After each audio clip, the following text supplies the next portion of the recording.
안녕하세요, 여러분. 혹시 이런 생각 해보신 적 있으세요?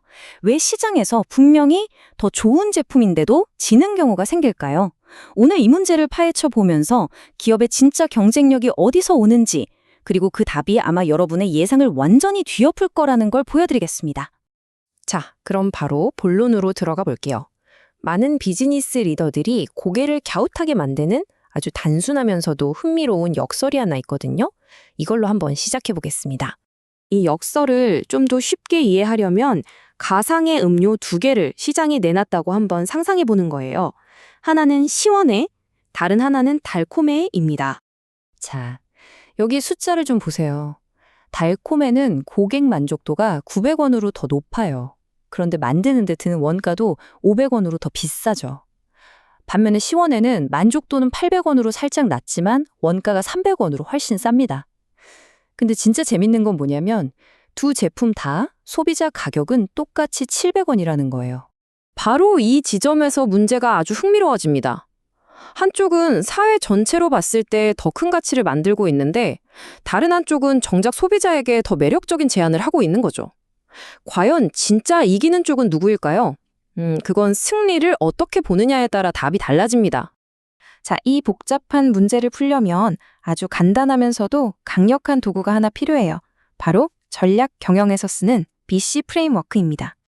시원해가 만들어내는 총 경제적 가치, 그러니까 고객이 느끼는 편익 B1에서 기업의 원가 C를 뺀 값이죠. 이게 500원이에요. 근데 달콤해는 어때요? 400원밖에 안 되죠. 바로 이겁니다. 진짜 경쟁 우위는 사실 시원해가 가지고 있었던 거예요.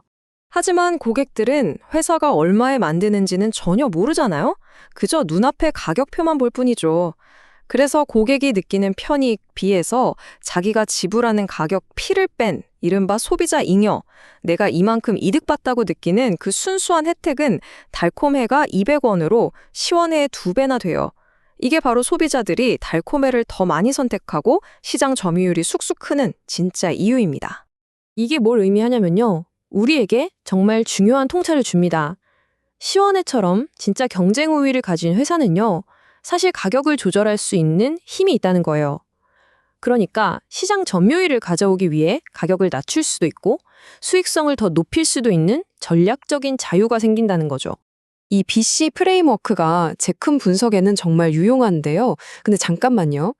기업의 목적이라는 게 단순히 이 숫자 노름에서 이익을 최대로 뽑아내는 것, 그게 전부일까요?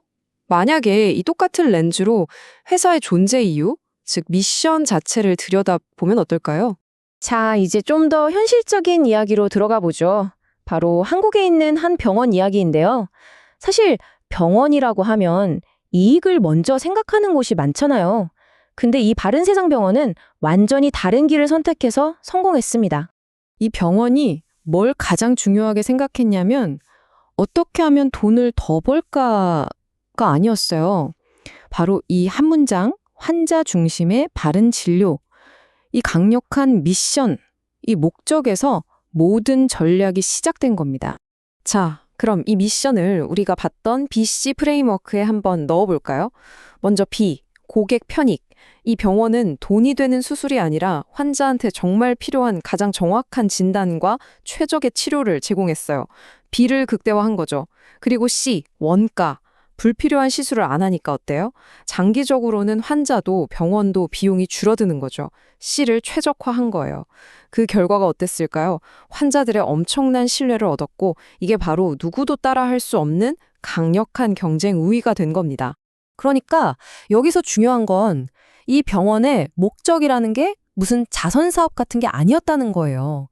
이게 바로 그들의 핵심 경쟁 전략이었던 거죠. 이런 원칙이 비단 병원에만 적용되는 건 아닙니다. 우리가 잘 아는 세계에서 가장 존경받는 기업들도 사실은 똑같은 전략을 쓰고 있거든요. 예를 들어 아웃도어 브랜드 파타고니아, 다들 아시죠? 이 회사는 우리 지구를 되살린다는 아주 명확한 목적 위에 세워졌어요. 그래서 전체 매출의 1%를 환경보호를 위해 기부하잖아요. 유니리버의 전 CEO였던 폴 폴만도 유명하죠. 이분이 뭐라고 했냐면 사회적, 환경적 목표를 비즈니스의 그냥 일부가 아니라 핵심에 둬야 한다고 했어요. 왜냐? 그게 바로 미래에 기업이 살아남을 수 있는 정당성과 지속 가능성을 확보하는 유일한 길이라고 본 거죠. 자, 그럼 이 모든 이야기들을 통해서 우리가 꼭 기억해야 할 핵심, 그게 뭘까요? 옛날 방식은 어땠나요? 목적은 그냥 돈 드는 일이고 목표는 오로지 이윤이었어요. 하지만 지금의 가치 기반 관점은 완전히 다릅니다. 이윤은 결과일 뿐이에요. 진짜 목표는 목적을 달성하는 거죠. 그렇게 진짜 가치를 만들면 이윤과 성장은 알아서 따라온다는 겁니다. 그래서 마지막으로 여러분께 이 질문을 한번 드리고 싶습니다. 그냥 돈을 버는 것, 그걸 넘어서서 여러분의 회사, 여러분의 조직이 세상에 주는 진짜 가치는 뭔가요? 그 진정한 목적이 무엇인가요? 어쩌면 그 답을 찾는 과정에서 여러분의 가장 강력한 경쟁 우위를 발견하게 될지도 모릅니다. 들어주셔서 감사합니다.